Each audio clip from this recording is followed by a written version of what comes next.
Thank you for joining us to explore the key findings from a recent Zoho CRM survey, which gathered insights from 6,000 respondents across various industries. This webinar will highlight emerging CRM trends, the impact of customer satisfaction on business growth, and the evolving role of technology in managing customer relationships. We'll discuss the challenges companies face with forecasting, sales metrics, and the integration of multiple digital tools in their sales processes. Additionally, we'll dive into sector-specific insights for retail, manufacturing, and construction by focusing on how CRM solutions can address their unique needs. This session is perfect for business leaders looking to enhance their CRM strategies, improve sales forecasting, and leverage data to strengthen customer relationships. Now, I'd like to introduce you to the presenters. First up, we'd like to introduce you to me, Gina Tabasso. I'm the founder of Barracuda B2B Marketing, which I do marketing strategy and implementation primarily for manufacturing, industrial, trade, and distribution companies to help them grow. And I filter that through a Lean Six Sigma background. Our next presenter is Mike Lauer at Enable Solutions. He helps manufacturing companies grow and run more smoothly with custom software solutions, from automating tasks and boosting sales to integrating smart tech and data tools. He aims to simplify digital transformation, improve efficiency, and strengthen customer relationships. Whether you need to upgrade your CRM or implement a full ERP system, he can ensure a smooth and effective process. And last but not least, our third presenter is Joshua Marsh. He's with Digital 43, a business intelligence startup that helps small to medium-sized businesses scale their operations. The company achieves this through its approach to finance, process automation, and leveraging advanced analytics. Now, we'll be exploring the survey results among manufacturers and their common challenges and insights. Let's start with Mike. Would you please tell us more about the survey you conducted? Yes, thank you very much, Gina. I appreciate that introduction. So, what happened was last May, we went down to Austin to attend an event at what Zoho calls Zoholics. It happens every year. Next year it's going to be in Austin again. And we ended up meeting the folks from the Zoho survey team. And what ended up happening was that they said, hey, give us a call and maybe we can help you with, doing some custom surveys based on your preferred industry. And we said that would be great because we've been trying to do it for the last so and so manually. And they said, well, I think we can help you. And so we ended up having a conversation with them. And they ended up running it through their platform for Zoho surveys, and we ended up getting over 6,000 respondents on the questions that we wanted answered. So it was amazing. Yeah, and I'll just kind of interject into Gina. Thank you for the introduction. So the purpose of my role was to take all of these surveys, which Mike just outlined, and visualize it and help to kind of tell the story. So as he said, we had about 6,000 respondents, and we were able to really pull out or extract some key information just on those respondents. And for me, I think one of the biggest things that stood out was just the geographical region, or just where those respondents were. About 46% of those individuals were in the southern region of the United States, followed by 24% in the Midwest. So a huge chunk of respondents in kind of the Midwest and southern regions of the US. And it was a well-rounded sample. So 52 to 48% male to female ratio. So this information gives us a lot of understanding of the underlying respondents, not so much just where they live, but who they are. And that's what we'll see as we kind of go through the deck, is how these respondents answered most of these questions to the survey that Mike in Enable was able to send out. Those are all really good points, guys. Now what I'd like to do is focus on the sales process challenges presented within the survey. Can you talk a little bit more about that, Josh? Yeah, so with this question, it dives into the sales process key challenges. And what the visualization is showing is all those challenges, but what's highlighted is questions that received more than 40% of respondents' votes. So this would be a multi-select question, and what we can see from the data is that difficulty in forecasting sales and managing sales metrics, KPIs, seem to be the biggest challenges for a lot of these respondents in the manufacturing space.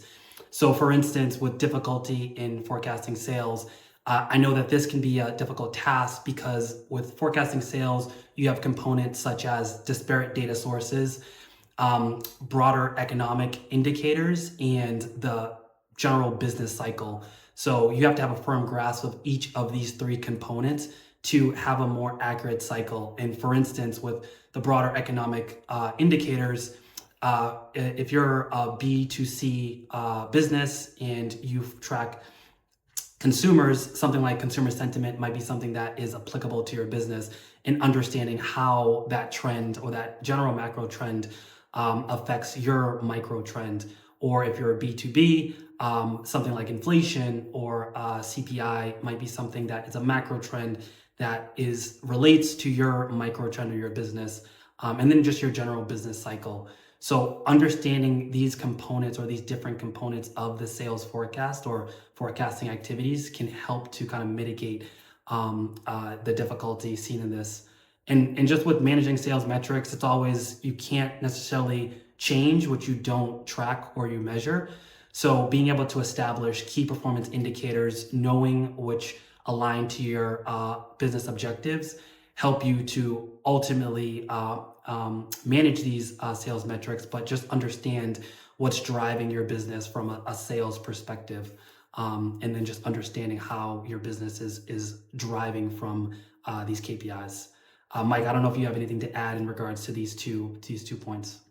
Yeah, no, this is great. Thank you, Josh. That was a great explanation. I guess what I would say is, the results of this question really feeds the narrative of what we understand on adoption and living in sort of dying by the structured environment, right? And so we train for workflow changes and process changes, and forecasting being chief among those is really what every business leader wants to have in their business, is to deal with being able to forecast to their executives at that level. And so number one, it's working in that structured environment where everybody knows and understands what the workflow and the process is. And then number two is setting timelines on what triggers will enact the forecast on a certain time frame so that everybody knows what is expected of them, whether it's triggering an automated task that says forecasts are due, please make sure all of your dates are up to date with the proper status of that project or opportunity. So absolutely. This is great information so far. So now I would really like to transition into focusing on the sales tools that are used. So Josh, would you like to go through this slide for us? So the sales process tools used from this chart, what we can see is that there are a lot of tools used within the sales process. And again, it's a multi-select question. So what we're seeing is that what's highlighted in the chart is anything that's over 40% of the total vote. But if we were just to kind of double down on the sales analytics software at 48% of respondents' answers, again, that tells us that this is important.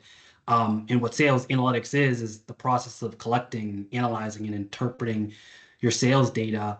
And ultimately, this data represents the activities that go into generating or growing your sales pipeline. So I guess the point that I want to make on this is that it's only as good. The software is only as good as the methodology. So again, a lot of tools that are used, but what is kind of the methodology that you use to kind of generate new sales? And I know for me, in regards to sales data or again sales generation, one of the important things to know from a methodology standpoint is how fast does a new rep meet their quota, and this is kind of called their ramp.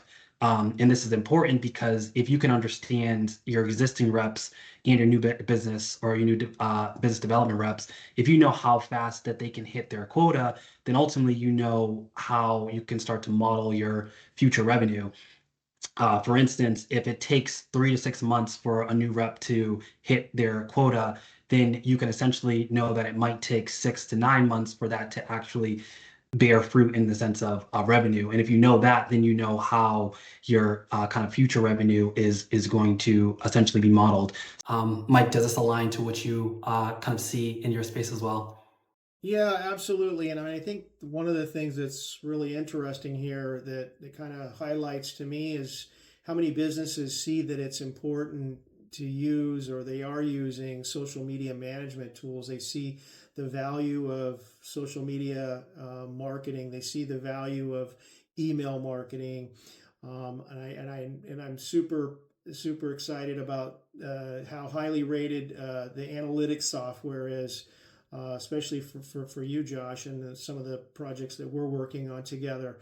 But I think what brings it all together for me is really thinking about what does it take to help a client streamline that process, right, and create better visibility to the tools that they're using every day, such as the CRM, and how that let's just say window of their social media management tools is able to be leveraged inside of the CRM. So ultimately, that's what we're looking for, is to allow the user on a day-to-day basis to literally be able to function inside of that CRM with, whether it's a separate application or it's built within the CRM solution. We want to eliminate all of the additional clicks that are necessary to take action from something that's going on in social media.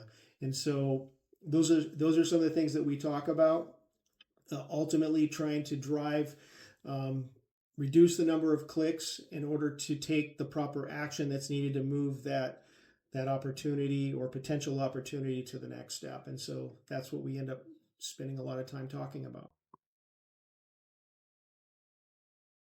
Yeah, Mike, as I look at this slide, it's near and dear to my heart because of the heavy marketing focus.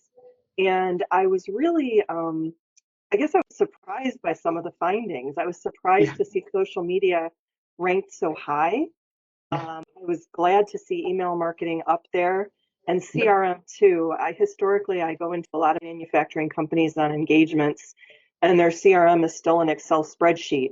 And so the fact that so many respondents realized the importance of a CRM and being able to track ROI and look at that buyer journey and conversion points and that data, how many leads does it take to get a quote, how many quotes to get a sale, that's important information.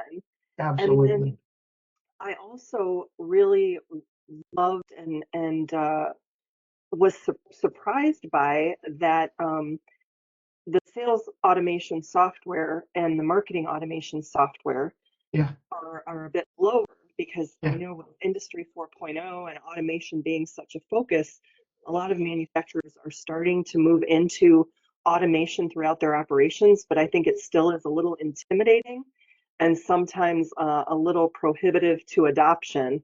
Yes. So anything else, Mike, you'd like Yeah. to say? Yeah, no, that makes total sense, Gina, and I actually should have expanded on that, but I'm glad you chimed in on there, because the reality is sales automation software is literally should be built into your CRM. And so why, if they're using separate tools for software automation, for marketing, lead generation, these are all functions that should be supported in your CRM. And so if they're not, then maybe it's time to look at a different solution and get off of that spreadsheet, as Gina was suggesting. Thanks, So, Mike. yeah. Now we're going to move on to the next findings in the survey, which is a focus on customer satisfaction. And there's something called a customer satisfaction score, a CSAT.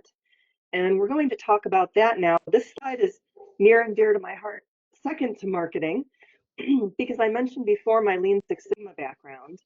And I'm actually doing a Lean Six Sigma Black Belt project right now for my former employer. He's one of my clients, and it has to do with customer satisfaction score. So we're implementing Net Promoter Score to try to find out how we rate with our customers. And then we're going one step further and taking it into marketing.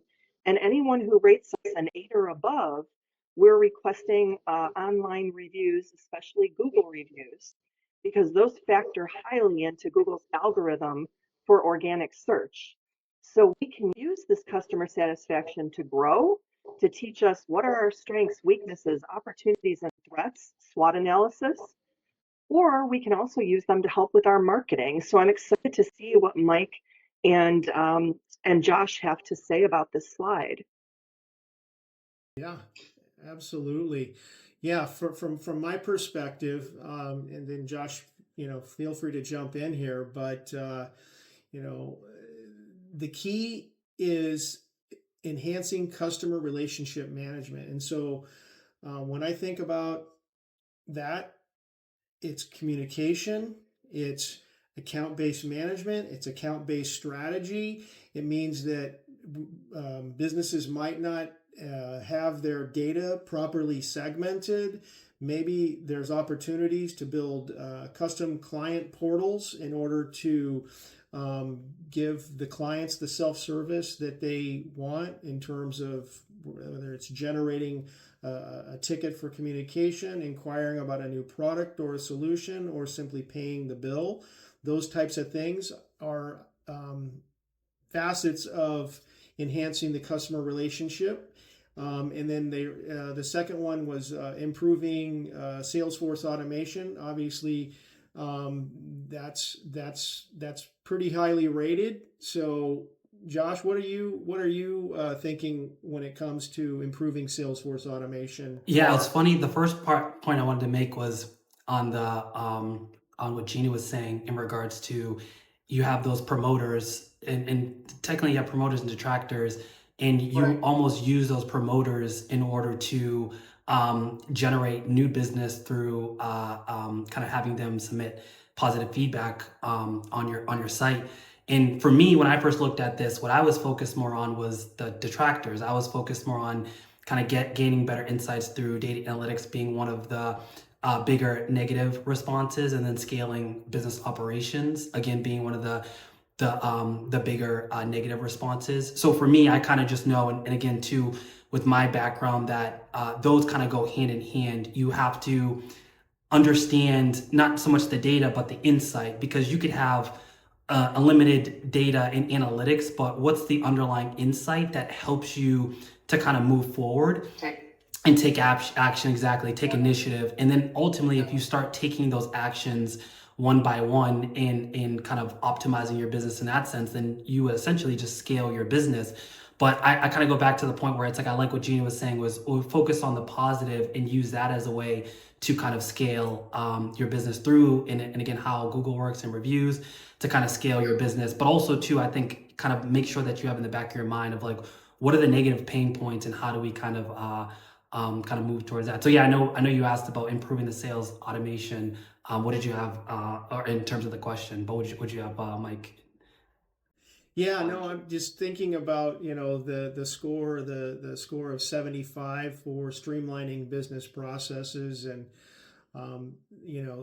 taking the positives and the neutral, and putting those together. And it's kind of exciting to me because you have people actually thinking about it, right? They see, whether or not how satisfied they are. I guess that's maybe a little subjective, and maybe they're a little zealous in thinking that they're fully automated. But the reality is we have to figure out what it looks like to live in a strong, structured environment in order to effectively apply these business process automation functions that all businesses are really driving to in the future. I think we're still, it's really, I think it's in its infancy, even though the numbers here, I don't know that I fully agree with, but time will tell.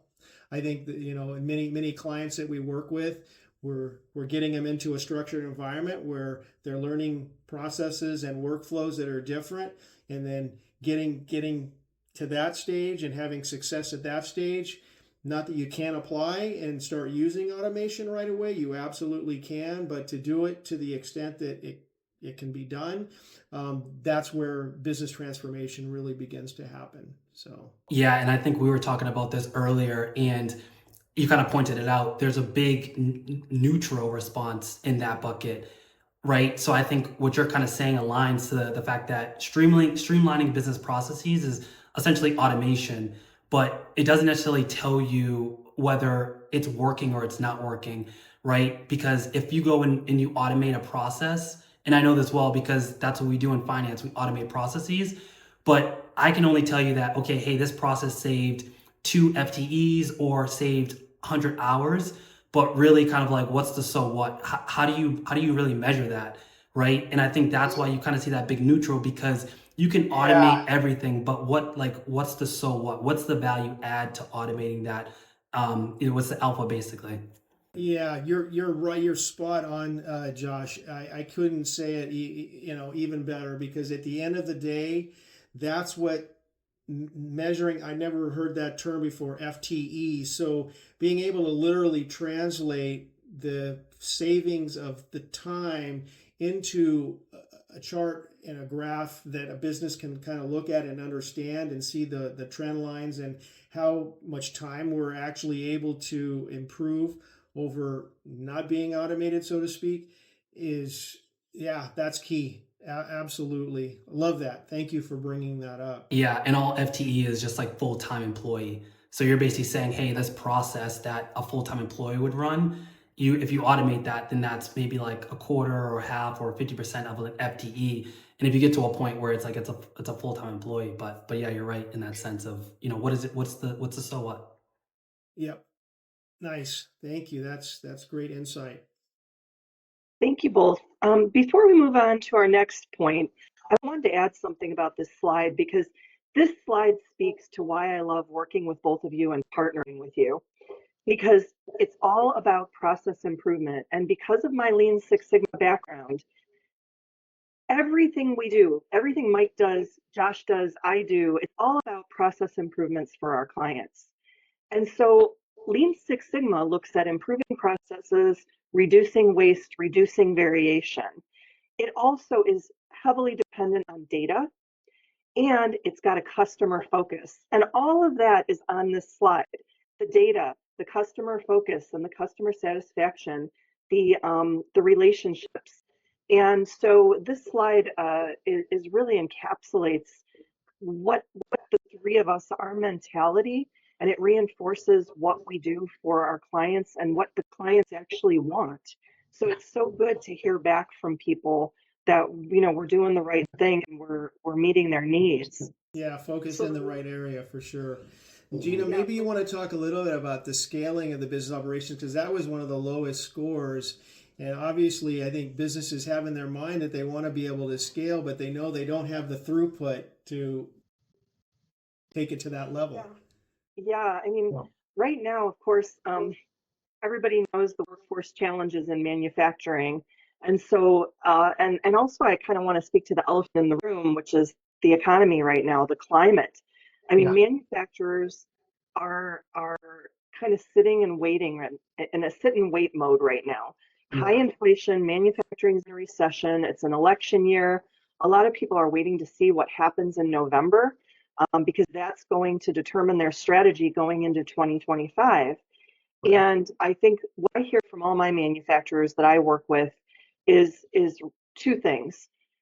Workforce is their biggest challenge, and funding and the ability to scale and grow and get the capital necessary, especially in this economy. So I think that those scores are low, not because manufacturers don't want to scale their businesses, but right now they don't have the ability to do that because of that lack of resources. Yeah, 100%. Thank you. That's great insight, Gina. Sure. Now we're going to wrap this up. We have one more point that we want to really go through with you today. And that's in this survey, we asked people what they wanted, what their desired features were in a CRM. What data do they really is relevant to them? And so Mike and Josh are going to go through this slide with you and uncover the findings. Yeah, Josh, why don't you go ahead and kick it off, and then I'll chime in there a little bit. Yeah, did you want to click over to that slide? Okay, so yeah, so this is CRM solutions, desired features. So ultimately, like as a manufacturer, what are you most interested in kind of implementing into your business? So what we can see here highlighted sales and revenue forecasting. That's been a reoccurring theme throughout this conversation. Inventory management and tracking, quality control tracking, all the way down to real-time data analytics. And I think to piggyback off of the insight that Gina and then even Mike has alluded to, for me as being more in business intelligence and doing data analytics, I want to see real-time data analytics at number one, right? I would think that everyone wants their data real-time to have a pulse on everything that they're doing. And even for me, we always kind of build towards close to real time. But I think what reality is showing us is that that is, very low in regards to a desired feature. And even too, you have like EMS, manufacturing execution systems, and customizable reporting tools kind of at the lower end of what's desired. So when I look at what's at the top, 66% sales and revenue forecasting. And I know we talked about this, but I think in a different light, I see this as a predictive activity, right? And then inventory management and tracking, quality control tracking, those are kind of like prescriptive, essentially. And in analytics, there are kind of multiple layers. You have descriptive, tell me what happened already. You have predictive, tell me what's going to happen. And you have prescriptive, tell me what to do. And I think the more I look at this, the more I see that I think manufacturers, and again, this is just more of my opinion, I think they want to really know, what do I do and what's going to happen, as opposed to what's happening or what has happened. I think it kind of alludes to, the desire to kind of see what's coming in the future. And I think, Gina, you mentioned it, it's an election year, inflation, the economy is kind of going through some things, whether it's a soft landing. So there's a lot of like question marks. So I think what you kind of want now from your analytics, or just from kind of what's embedded into your current solutions, is like, what do I do with this data, and what can happen? What can kind of be modeled out? Mike, what can you kind of share in this? Yeah, I'm kind of jumping out of my skin here. You've given us a lot of good information, but what I'm seeing from this this answer, the question here, is really they're asking specifically, what features do you want to see in your CRM solution? And really, this is a lot of what we talk about is, let's stop jumping around from application to application, and let's try to understand the capabilities of what it looks like to have one solution, Zoho, potentially. I mean, there's obviously a lot of other solutions out there. We talk a lot about Zoho because it's modularized, but it's also in a sense it's a type of an ERP itself. But you ultimately want to look at each of these desired features and say, well, how well does your CRM utilize these features? So obviously we talked about sales forecasting as an earlier part of the discussion. A big one that we have done is inventory management tracking with e-commerce. So we've done projects where we took an e-commerce site. It was built in WooCommerce, and we took that and we brought that inventory into a Zoho application called Zoho Inventory, which integrates perfectly into, in fact, natively into the Zoho CRM solution. So it really allows us to do a lot of unique things.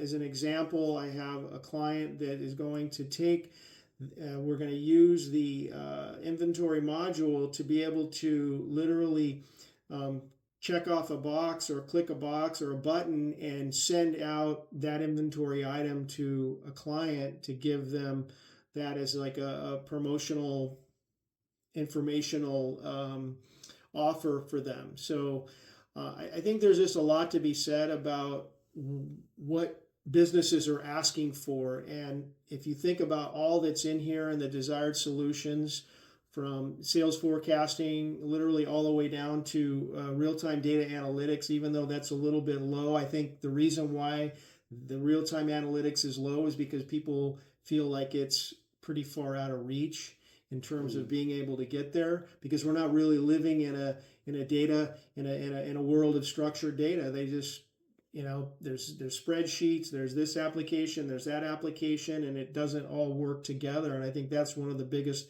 challenges, and that's why you see, the respondents here looking for all of these different facets to run their businesses more efficiently, from supply chain management and integration, which is another big one.